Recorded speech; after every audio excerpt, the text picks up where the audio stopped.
I've now got two processes for you.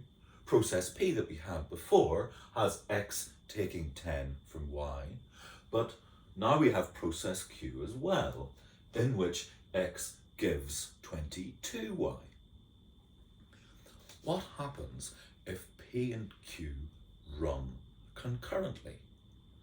Well, that means that some operating system will divide time between P and Q in an unpredictable way.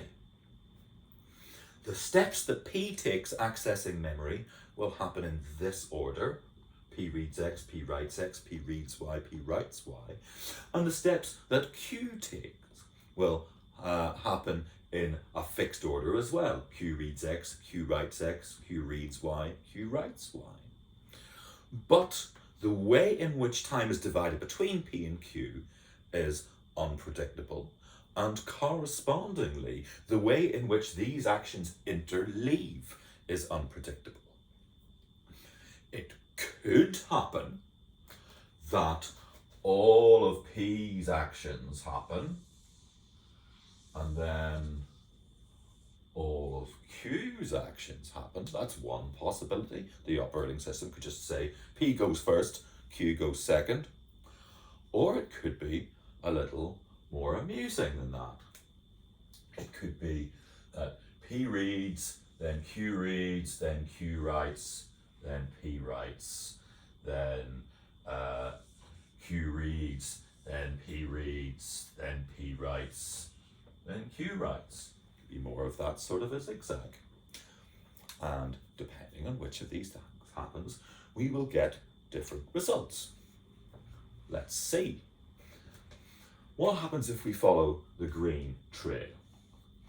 P will read that X is 40, and it will write that X is 40 plus 10. That's 50.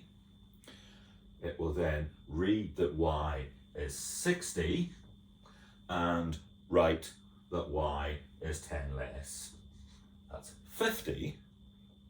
And then Q will read that X is now 50 and update X to be 30, 50 take away 20, and then it will read that Y is 50 and it will write Y to be 70. So the outcome, if P goes first and Q goes second, is that X ends up at 30 and Y ends up at 70. But what happens if instead we follow the black trail? Well, P will read that X is 40. But Q will also read that X is 40. Then Q will write and make X 40 take away 20, which is 20. But then P will write, and that means X will be 10 more than the 40 that P read. So Q might as well not have bothered. And then what happens is that Q will read that Y is 60. P will read that Y is 60. P will write that Y is 50. But then Q will write to make Y 80. So the outcome, if we follow the black trail,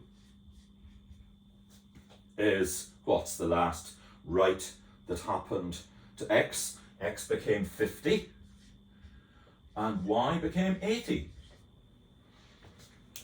That's to say, when we have two sequential transactions manipulating the same shared memory with an unpredictable interleaving, well, not quite all hell breaks loose, but things are really pretty wild.